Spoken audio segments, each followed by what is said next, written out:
Now, the other day, Bob Iger, the CEO of Disney, he spoke at a Morgan Stanley conference about the current state of Disney, and he had quite a few interesting things to say, including talking about the Disney Plus streaming service and how they plan to achieve, or finally achieve, profitability with the platform, that going forward they're looking to produce less content, as well as to cut costs and streamline the budget on the content that they are making. And when you couple that with some of the talk we've recently heard about them potentially raising subscription prices, and it sounds like the Disney Plus plan is to charge more money for less overall, which doesn't sound like a great plan to make your customers happy. They generally don't like less for more. But the hope is no doubt that people will continue to subscribe regardless, or stay subscribed for, yeah, their large catalog of Disney classics, but also for new Star Wars and Marvel content. In fact, Iger also talked briefly about both those franchises and how much they're sort of banking on them, along with Pixar and a few other things, saying of Marvel that what we have to look at Marvel is not necessarily the volume of Marvel storytelling, but how many times we go back to the well on certain characters. Sequels typically work well for us, but do you need a third or fourth, for instance? Or is it time to turn to other characters? There's nothing in any way inherently off in terms of the Marvel brand. I think we just have to look at what characters and stories we are mining. And if you look at the trajectory of Marvel over the next 5 years, you'll see a lot of newness. Now we're going to turn back to the Avengers franchise, but with a whole set of different Avengers as an example.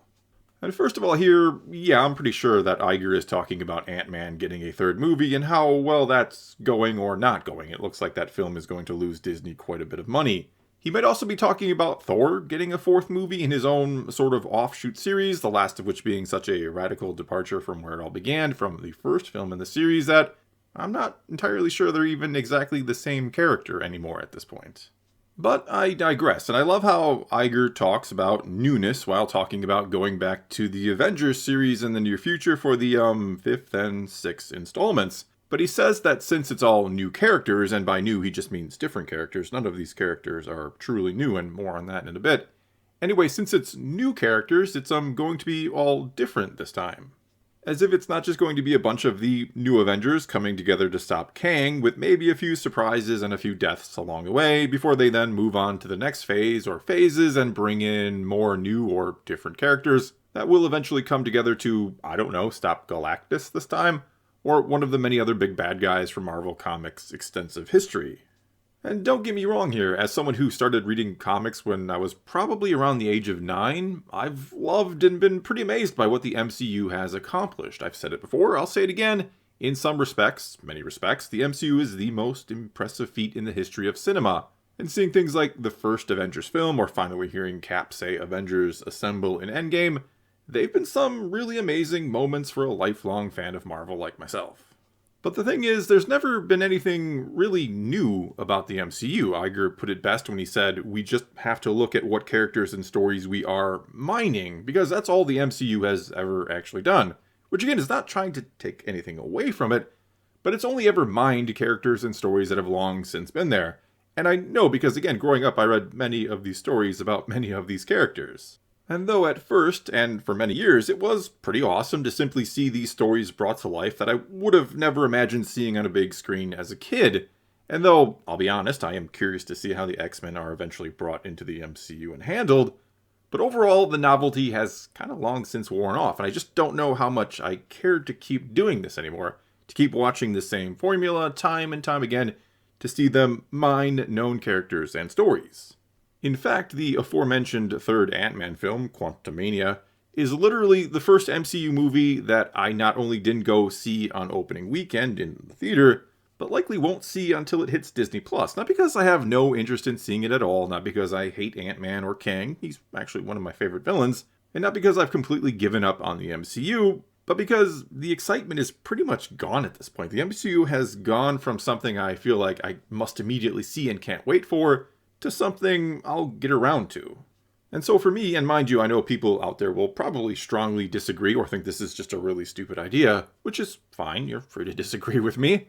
But for me, the MCU desperately needs some genuine originality. The most exciting thing the MCU could do at this point, after 15 years now of mining the old, would be to introduce a truly new and original character or characters. Give us a brand new hero that I don't know a thing about ahead of time and make a movie about them. Take the risk, or maybe better yet, make the next big bad villain someone not ripped from the pages of a decades-old comic.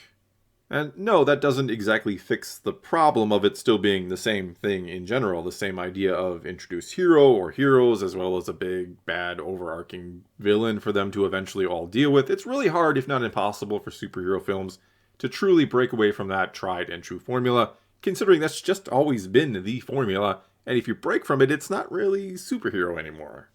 Which is why, not to get too far off topic, but it's all part of the reason why I think the new DCEU will be in trouble right out of the gates. I think, in general, audiences are finally starting to maybe kind of get sick of this superhero shared universe thing. I think there's a reason why deconstructions of the genre have been popular as of late, because they're something different in regards to it. And thus I think the door is probably wide open right now for something else, something different entirely, to come in and become huge in place of superhero films, or to become huge once again, and that brings us to Star Wars.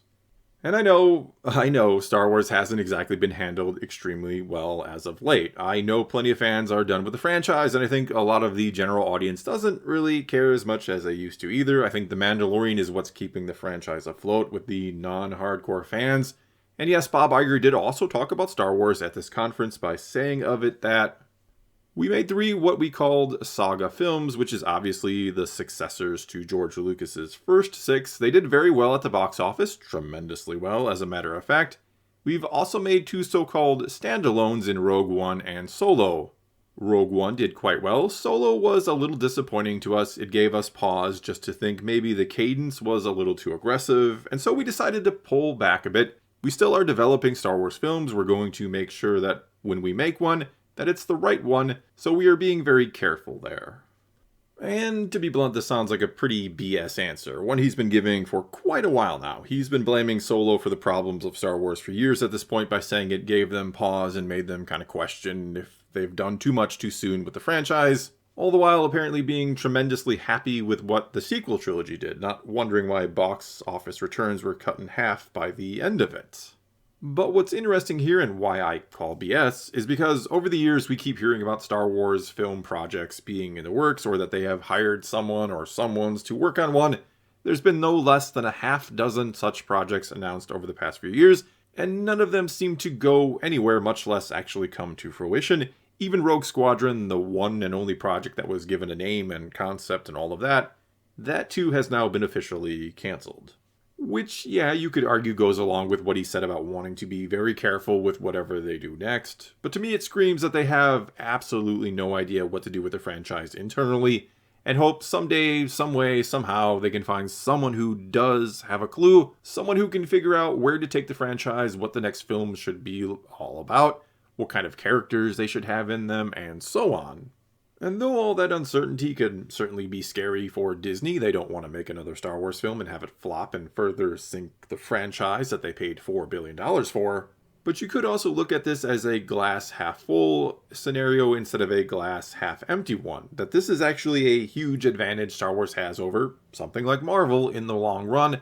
That Marvel can't so easily break from the formula and do whatever they want when maybe there are troubled waters ahead.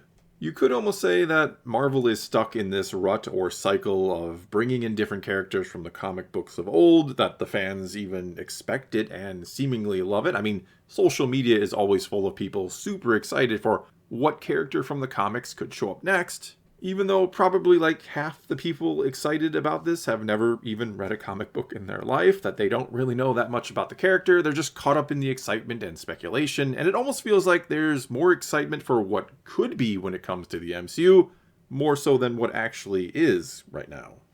And even if Marvel, say, reset their entire universe back to square one, which I don't think is impossible at the end of something called the Multiverse War, it's still going to be pretty much the same thing all over again, right? It's going to be slightly new takes on all the same old heroes, and it's going to be set here on modern day Earth.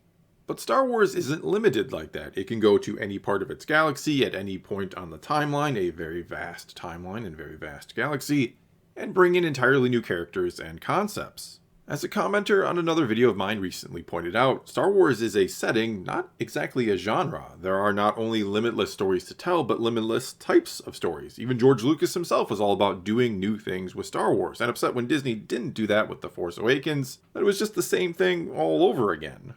And if anything, things like The Mandalorian and Andor, which are pretty much on opposite ends of the spectrum, have proven that radically different approaches can work with or for Star Wars, that it doesn't necessarily always have to rely on the tried and true lightsabers and Jedi to find an audience and appease the fans. Which isn't to say that whatever new thing they do eventually come up with should actively avoid those things. There's an argument to be made that yes, Jedi and lightsabers are a pretty integral part of Star Wars, and if you're going to, say, start a whole new trilogy of films, you're almost certainly going to want to include them to some degree. But I think whatever Star Wars does indeed do next, with the films at least, it needs to be new and different and to be a fresh take on it all without forgetting where it came from originally. It has to be a blend of new and old, but above all else, it can't be the exact same thing all over again or it will fail. Which kind of brings us to yet another advantage I think Star Wars has, one that used to be one of the MCU's greatest strengths, but now has become a hindrance of sorts, which is that Star Wars never has been linear exactly. It's always kind of bounced around the timeline, and if something new doesn't work for Star Wars, it can always pivot away from that and try something else at some other point in the galaxy or timeline. Whereas Marvel has always been about this linear, ever-progressing story that keeps adding more and more pieces, one that everything is connected to, which for the longest time was pretty awesome, mind you. Again, one of the most impressive feats in the history of film is indeed what the MCU pulled off. Problem is, once that larger story starts going off the rails, which you can argue it has, you're in trouble. It's hard to right the ship and get people back on board.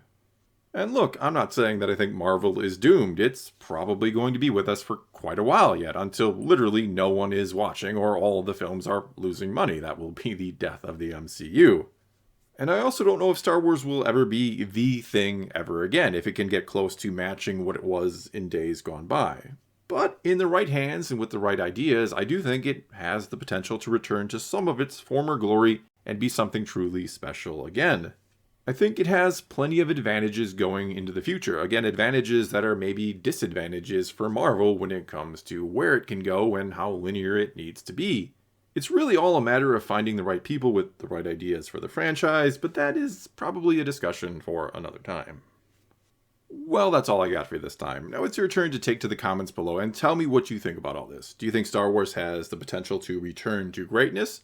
Does it have an edge over the MCU? Not that it's necessarily a competition between the two. Or is Star Wars just on the decline and it can never achieve what it once did? And what do you think about Marvel? Is it on the decline? Does it have some big hurdles and obstacles to overcome? Or what?